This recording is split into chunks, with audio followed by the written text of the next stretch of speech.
guys, welcome to Flory Models Daily Show. Here we are on Wednesday the 16th of November 2016. To be honest, this morning I've been editing up, pretty much trying to catch up with all the bits of editing because we've got jobs all on the go, but you know, when you've had a week off and things like that, it's really difficult to know exactly where you are. So I thought by going through the editing, doing it right up to date this morning, I know where I am and obviously the continuity flow a little bit better. So, today we will be pushing on with very nicely with the Meteor. Now I've got the plans are really to get the spread sorted and try and get the actual wing set fitted up underneath, and at the same time we can do the sink marks in there, so we're going to show you all about that today. Now part of that will be up in today's episode, you'll see a little bit later, and we can go through that. And then we are going to be continuing with this guy. Now I've got to do some repair jobs, some touch up, some spray work and things like that where the armor's got damaged. And everything else, but we have got the other bit, so that is ready. And again, a little bit like the Meteor, it's almost got enough for another part of video, but unfortunately we're not quite there yet. So what I intend to do is, as the Meteor is drying, because let's face it, it's got quite a lot of drying work to do, but for doing the sink marks and all the rest of it, then what I can actually do is then push on and get the actual Gundam, the legs done for it, all the bits and pieces and things like that. Because the trouble with this is it's going to take a while for it to go off, because I'm going to use the styrene fill away because it'll just be seamless then, and then we can sand it in. But the thing is with that is you do get shrinkage, so we'll be talking about that a lot when we get on with this one. Let's get on with it. Okay, good day today. I pushed on, to be honest, did quite a lot of editing, as we said before, trying to get everything back up to speed, and I think we are basically there at last. As I say, I finished the last bit of the orders to catch up with those and all the bits and pieces like that, so finally we are back to normal. So today I've been cracking on with this. Now part 2 of this is up on the site. So this is the Airfix Gloucester Meteor. We've been going through, basically we're just trying to show this one how quickly and easily you can get something up to speed on it. And we're covering a lot of the basics on this one, because let's face it, this has got the odd fit issues as we talk about in this video. And as you can see here, I've marked them in red, and hopefully it's coming up on the screen. You can see we talk about how to deal with sink marks and all the rest of it. And I know some of you have mentioned in the past that you have a little bit of trouble with homebrew styrene filler. As I said, there's a video all about this on the actual site itself. But I've used it down in here, and I put this on around about 4 hours ago, and it's rock hard. This is, I can put my nail right in there, and I get a tiniest dent, but probably no more than if I was, yeah, probably a little bit. Probably I would give this another 6 hours to be totally dry, but even in the deepest part. But this would be sandable now, but I'm thinking it's still going to shrink back. But basically, this is what we talk about, is using this stuff. Note to self, always put a lid on. Okay, and then just brush it all in, leave it, let it sit, let it do its own thing and everything else. And as long as you've got a slight raise to it, you should be good. But actually, I can see down through here a little white mark where it is in the sink. You can see where it's deeper in one area, not the others. So it's worked really, really well. But as I said, I want to spend a little bit of time just showing you some basic things that can happen on this particular kit. And again, we've got the spread issue down here. We've got a notorious, you know, it's almost like the boogeyman's come back to get us. But down here we've got quite a nasty little gap. So we got it on the actual wing roots and stuff like that. So I want to spend a little bit of time with you guys showing about it, and then obviously re-scribing, but also we've got raised details on this. So actually what we've got is, looks like reinforcement plates running around this guy. I want to show you about putting those back as well with a little technique that I used quite a bit back in the day. Okay, so again, it might seem like a simple build, but actually we're going back to basics with it, and that's what we're trying to show on these builds now, that you can take stuff straight out of the box, a few little tweaks with it, and you can actually turn that with something really, really good.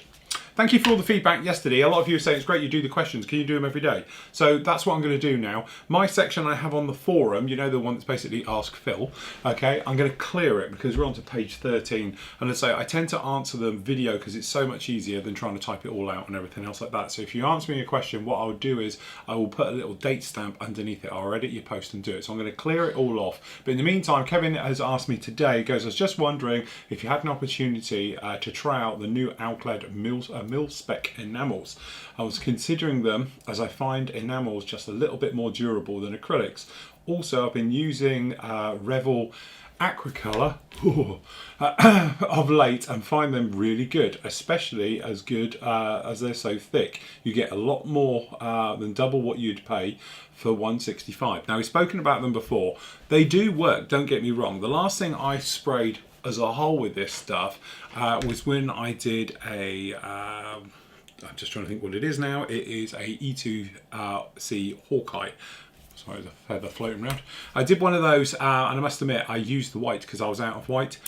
Yeah, boy, is it thick stuff. Yes, you can spray it. Like everything, it's finding the right balance between the thinner and the air pressure that makes it work. And it's notoriously difficult because it's almost like a poster paint. It's very thick, but you're right. One brush full is probably what goes into a 2.5mm paint colour cup on your airbrush. Probably not a 5mm, a couple of brushfuls would do it, but it's almost like using white top Vallejo model colour because it's very thick, it needs thinning, but it does need playing with. If you're used to using Tamiya, if you're used to using, you know, Guns or anybody else's, you're just going to have to find that little sweet spot for spraying it. But there is no real problem with it. If you can do it and you've got the hang of it, then knock yourself out. Another question I got up here was actually sent to me personally. I thought I'd answer it here. Is how do you think the voting went with the judging for the IPMS Scale Nationals? You saw them. What did you think? Did you agree, disagree, or are you impartial? I'm going to take the easy way out here. I am slightly impartial. I don't do competitions because I don't know. I do this more for the fun. To me, just, I know a lot of guys do it because it's like the sort of top of the tree. You're at what you do. I don't do it, but I don't want to be the best at it. I do it because I want to enjoy doing it and all the rest of it. I don't need people to tell me, if that makes sense. But for the guys who do it, every year, me, Steve, the boys, we all go up there and we go up during press time. There's a video of this coming up and we have a look around and all the rest of it. And to be honest, some of the decisions I think are very unfair, but rules have to be there for things. Some of the disqualifications, we're like, why? Why is that disqualified? But there has to be rules for disqualifications. There has to be something set in stone for it. And what I'd like to do actually is when we get Hans next on, is ask him, because Hans is an IPMS judge in the US. I think their way of doing it is slightly different to over here. So it'd be nice to get his opinion on it as an IPMS judge, okay? But from my point of view, sometimes I think people are robbed. I think sometimes that perhaps all the extra details, as good as they are, don't get me wrong, because we've see some beautifully, you know, like aircraft stripped open bare and bits hanging out of them. Don't forget, it's what I do, and all the rest of it. Those are the ones that tend to win rather than the more whole models. I just see it that way. And don't get me wrong, the work that has taken on, and the Ferrari that run it this year, the futuristic one, oh god, yeah, that is, it's modelling at its purest. Don't get me wrong, I totally agree with it. I think it's fantastic. I know there's a lot of people saying, well, it's not technically modelling in the traditional sense and all the rest of it, but to me, anything that you're having to make is modelling at the end of the day. But I just know it's difficult with categories and different sections and things like that, what's allowed, what's not allowed. It is a little bit of a minefield. And to be honest, it is so political up there. You know, it is that thing. And I really, really don't want to get involved with that. To me, it's not my thing. I build because I like it. I like to build. I like to put them on my desk.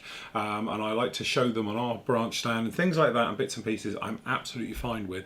But I've got no intention of ever entering a model into a competition because it's something that's never really interested me. As I say, I do it because I enjoy it. I don't need people to tell me that they enjoy it, if that makes sense, although I know a lot of you say how great it is, but you know, and it's a bit like my Typhoon that I did last year, and it was super detailed and lovely, and a lot of people said, oh, you should have entered that and all the rest of it. To me, it was always that thing, like, it was never going to go in there, but you know, a lot of people say, oh, it should be, but for me, it's the pleasure of the build, and it's the pleasure of sharing information and knowledge, and you guys being to follow along and hopefully inspiring into bits and pieces like that. That's all the pat on the back I can ever have. The bit where you came to me all weekend, it seemed, saying thanks for the inspirational work, I love this technique you did, I've never seen that before, you explained it so well. Those is what does it for me. You know, that's the point. It doesn't matter really what the model comes out at the end, it's just showing you that everybody can achieve something and everything else like that. So there we go, that's my point. But as I said, if you want to post your questions up, I'll do them daily, keep on top of it, and I will put a little tag note underneath saying, right, I answered it on whichever show it is, and we can tag it in just like that. So there we go, that's about it. Thank you for all the kind feedback about Sid's. It's not me, it's Sid was let loose with the camera. In fact, well, they all were at some point, so God help us. I haven't been through all the footage yet, but I'm thinking it's easier to show like a 15-minute bit of it after each basically daily show like this, so it's not unedited, because otherwise you know what happens, people get chopped out and all the rest of it. So I'm going to use the raw footage as you're seeing it in these end ones, so you see it completely warts and all and everything else like that. So I'm going to leave you some more absolutely phenomenal work from Scale Model World 2016. Beautiful work, and as I said, a lot of this, don't forget, isn't in the competition area. We have got the competition stuff as well coming up, but most of this is actually down on the normal club stands and things like that, and the work down there is just as good as what you'll find upstairs. So there we go, that's it from me. Happy modelling, take care, enjoy the video.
your shoulder.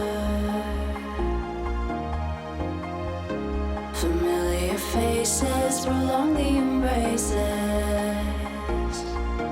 We were always one toward the breakaway,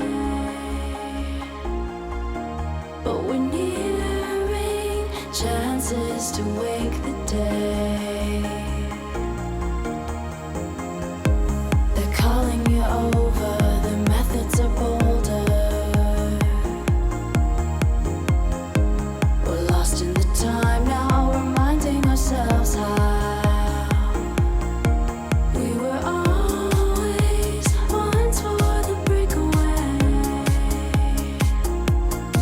but we're nearing chances to wake the day.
Step on the land, I've got your hand, and now we're way down, fade out low.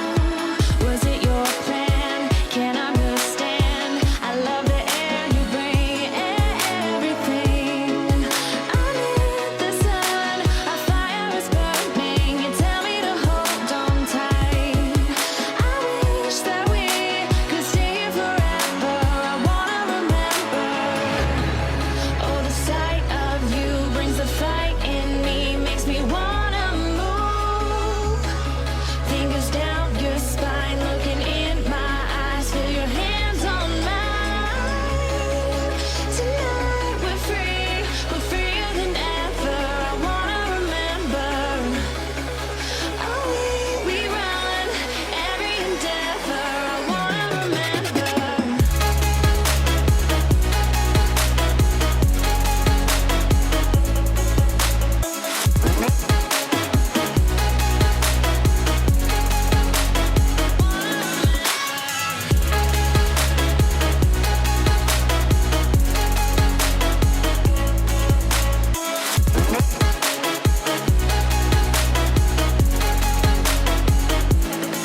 Step on the land, I've got your hand, and now we're way down, fade out. No, was it your plan? Can't understand.